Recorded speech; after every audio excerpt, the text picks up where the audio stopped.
My dad gave my $2.5 million inheritance to my cousin, saying she's the daughter I wish I had. During her baby shower, I stood up and said, "Funny, Dad never mentioned the baby isn't his grandchild." What happened? It all started when I found out my father, Kenneth, had decided to give my entire $2.5 million inheritance to my cousin Lily. He said it in front of the whole family, like it was nothing. I'll never forget his words. "Lily has always been the daughter I wish I had. She's the one I trust the most." Now, I know that sounds harsh, but that's how my dad was. He was distant, and he never really showed much affection for me.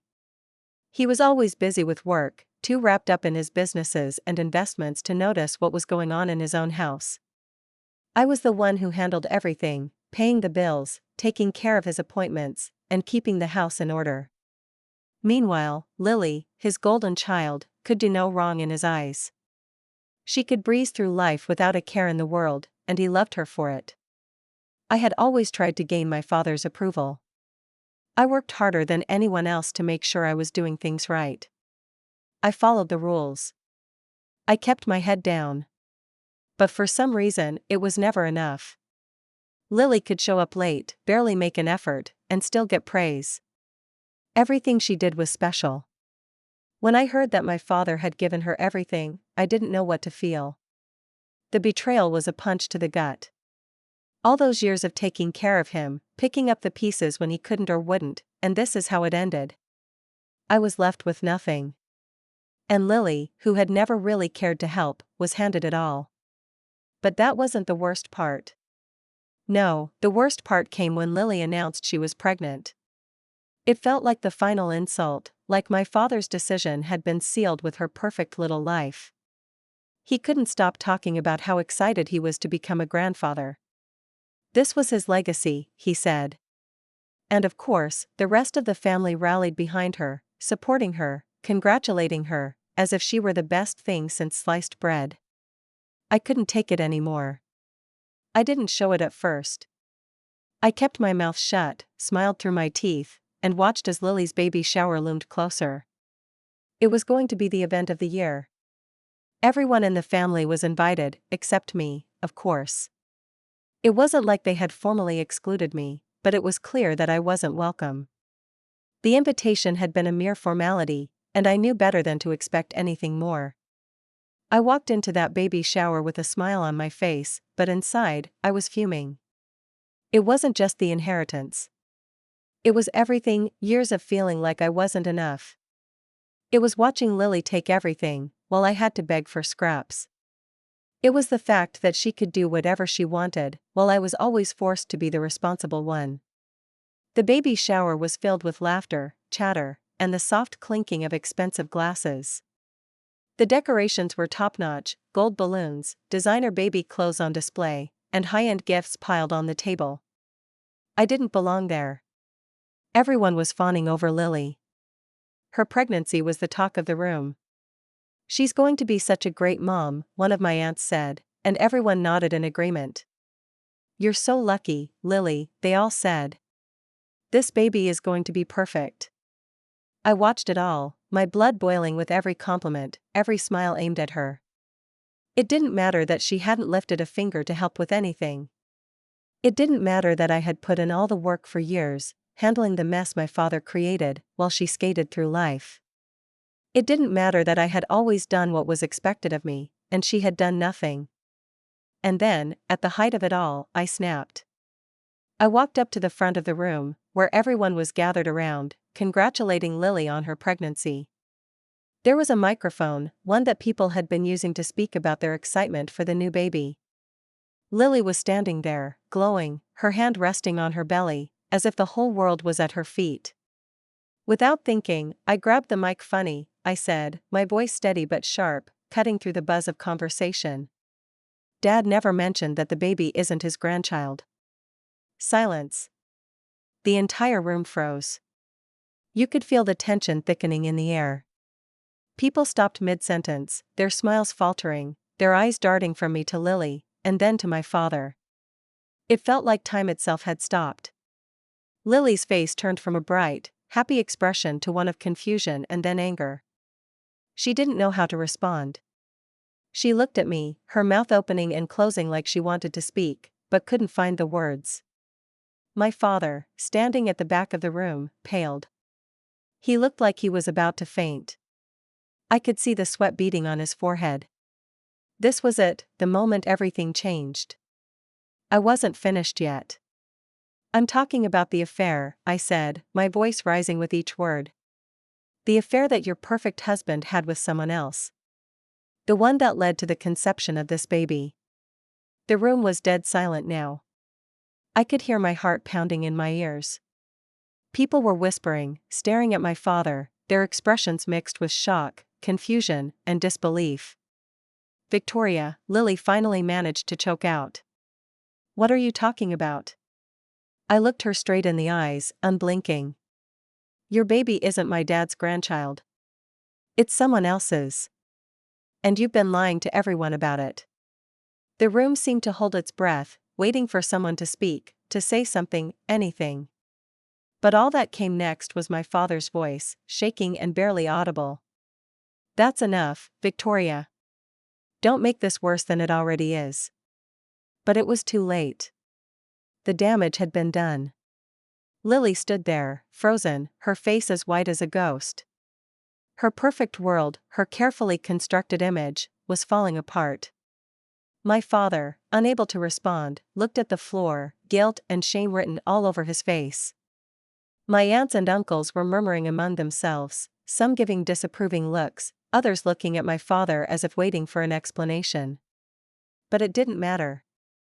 There was nothing left to explain.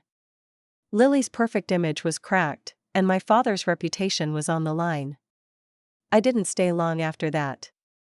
I walked out of the venue, my head high, but my stomach in knots. I didn't care about the consequences anymore. I didn't care about the inheritance, or what anyone thought of me. All I cared about was that I had finally stood up for myself. I had finally told the truth, no matter how painful it was. Lily didn't speak to me again. My father tried to call me several times, but I didn't pick up. I wasn't interested in his apologies or his guilt. Things were never the same after that. My family shifted, the relationships forever altered. Lily's golden image shattered, and my father, he never fully recovered from the disgrace. I heard people whisper about him behind his back, talking about how he had been taken advantage of, how he had been blind to what was happening under his nose. The weeks that followed that explosive baby shower were a blur. After I had exposed Lily's secret, I didn't hear much from anyone. My father tried to call, but I ignored him. I wasn't ready to talk to him. I didn't need his excuses or his empty apologies. He had made his choices, and I had made mine. Lily, on the other hand, didn't even attempt to reach out. At first, I expected a confrontation. I thought she would be furious, maybe confront me in some dramatic way. But no. She just shut down completely. She avoided me at every family gathering. She was still pregnant, still the center of attention, but I could feel the shift. No one saw her the same way. I knew she had lost her charm in their eyes, the illusion had cracked. It was strange, seeing how quickly people turned on her. My family, who had once whispered about how perfect Lily was, now muttered about her affair behind her back. My aunts, who had been all too willing to kiss her feet, began to exchange knowing looks whenever she entered a room. It was like the air in the room had changed. The whispers were constant, and it seemed like every time I saw a relative, I could feel them walking on eggshells around me, afraid to speak their minds about what had happened. I didn't care. It wasn't about the whispers or the judgment. It wasn't even about my father's inheritance anymore. It was about me finding my voice after years of being silenced, of standing up for myself when I had always been expected to just take a back seat. But as much as I had tried to move on, my father wasn't ready to let me go. A week after the baby shower, he showed up at my apartment unannounced. I heard a knock at my door and opened it to find him standing there, his face a picture of remorse. He had always been a man of few words, but the look in his eyes told me everything I needed to know. Victoria, he started, his voice soft but strained, can we talk? Please. I didn't want to hear it. I didn't want to listen to him justify everything. But a part of me was curious. A part of me wanted to know what he had to say after all this time. So I stepped aside and let him in. He stood in my living room, his eyes scanning the space like it was unfamiliar territory. There was a pause before he spoke again. "I was wrong," he said, his voice barely above a whisper. "You're right. I've treated you terribly. I've always put Lily above you, and I know that now. It was unfair." It was the first time in my life I had heard my father admit he was wrong. But hearing those words didn't make me feel better. It didn't undo everything he had done.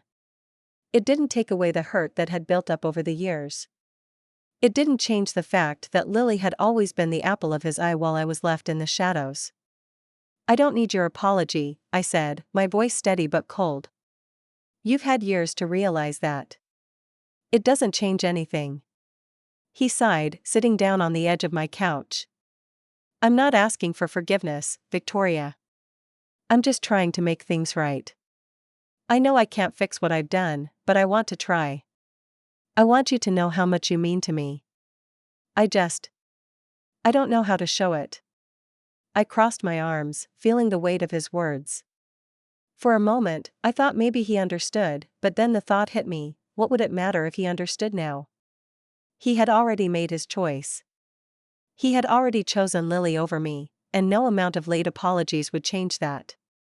"I don't want your money, Dad," I said, my voice steady. "I don't want anything from you. What I wanted from you, I'll never get." His face faltered, and I could see the guilt washing over him. But I didn't care about his guilt anymore. I didn't care about the inheritance. I had been given so much more than that when I finally stood up for myself. "I'm done trying to prove myself to you," I added. "I'm done with waiting for you to notice me." There was a long silence as he processed my words. Finally, he stood up, his shoulders slumped with defeat. "I understand," he said quietly. "I'm sorry, Victoria." And just like that, he left. There was no grand reconciliation, no emotional embrace.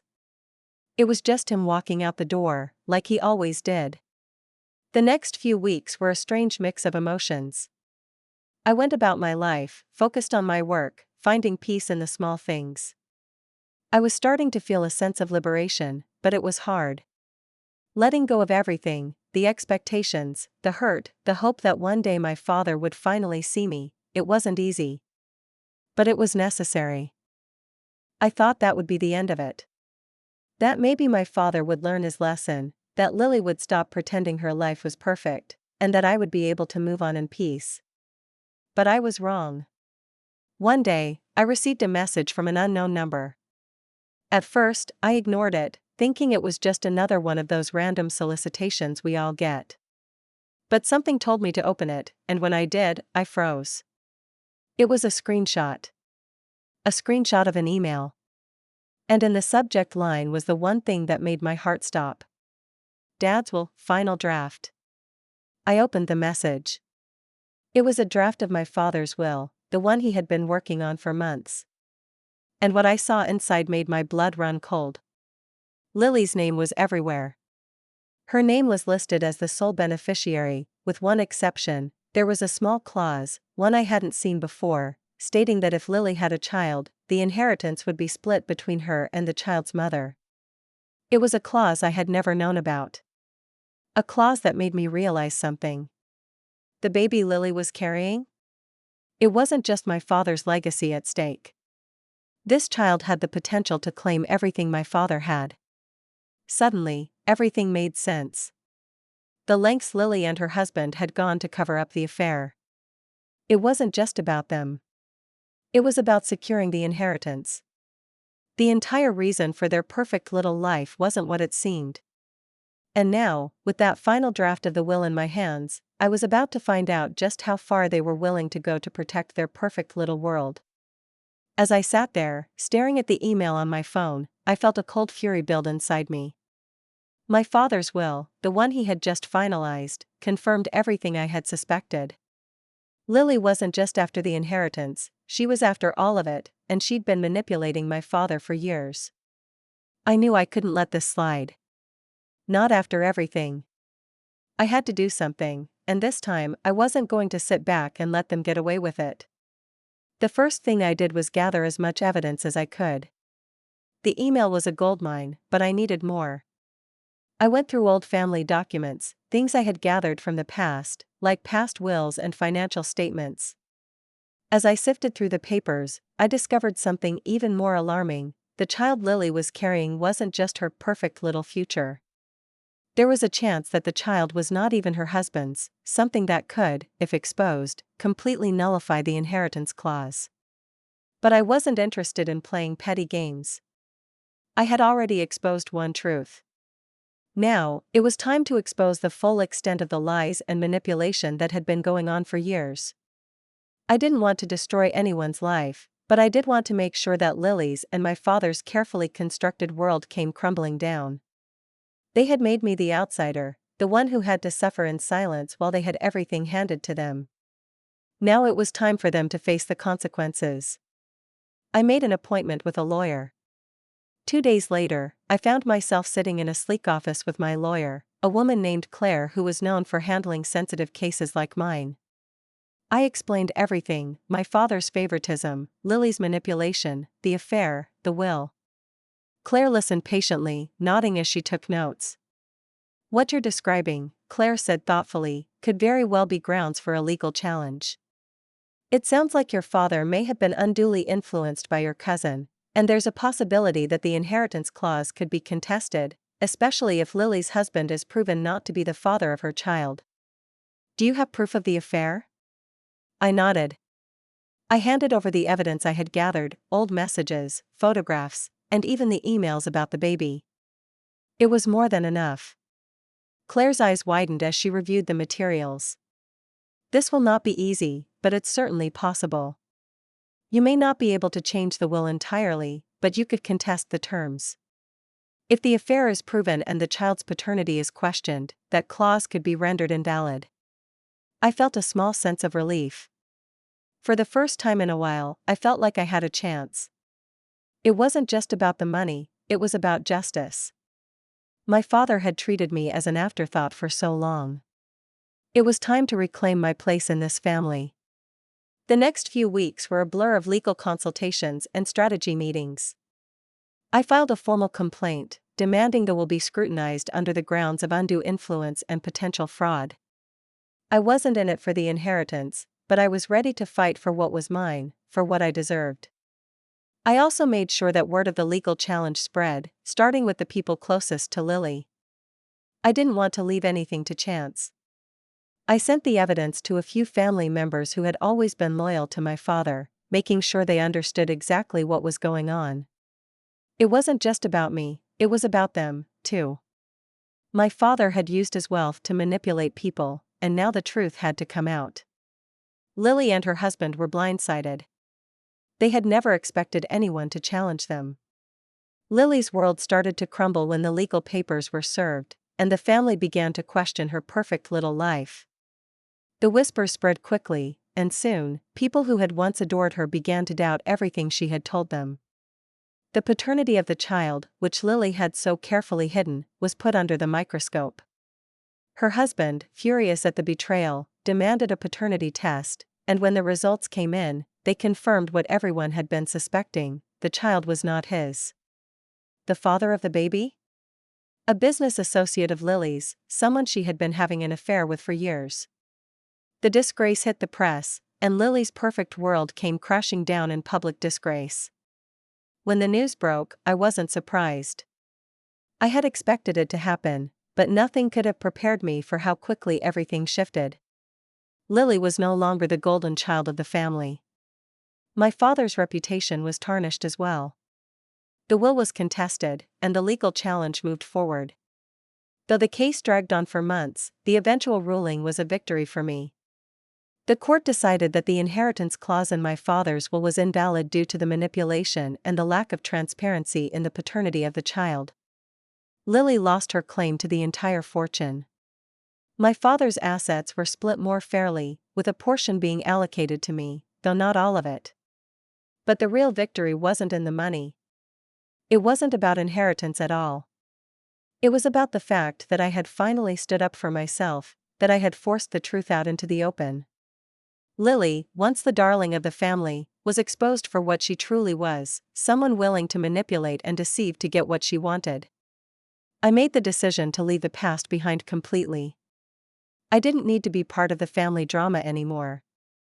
I took what I was legally entitled to, no more, no less, and used the money to start a new life for myself.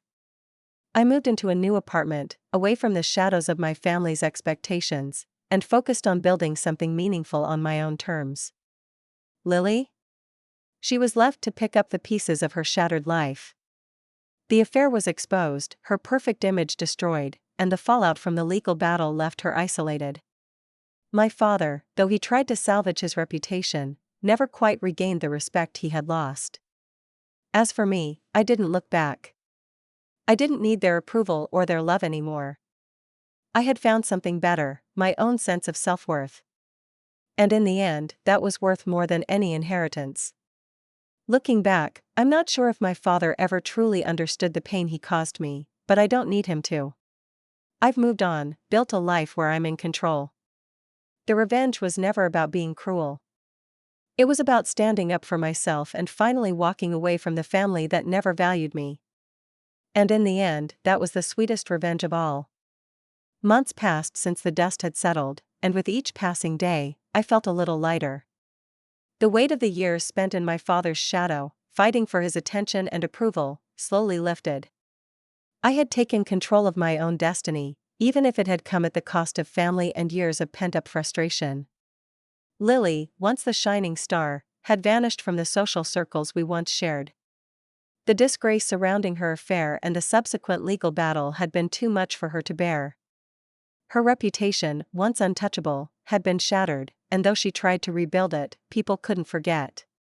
She had lost her power, not just with the family, but with the wider community. Her name became synonymous with betrayal, and no amount of pretending could undo the truth. My father, however, had tried to salvage what little remained of his dignity. He made attempts to reconnect, but I remained distant. Our conversations were cold, the cracks between us too deep to be mended. I could hear the regret in his voice every time he called, but I no longer cared to listen. He had made his choices, and now, I had made mine. I had forgiven myself long before I had forgiven him. The inheritance, the wealth, and the power, it had all been a distraction. Once it was all behind me, I realized that what truly mattered was not what I had lost, but what I had gained. I had gained my freedom, my independence, and my peace of mind.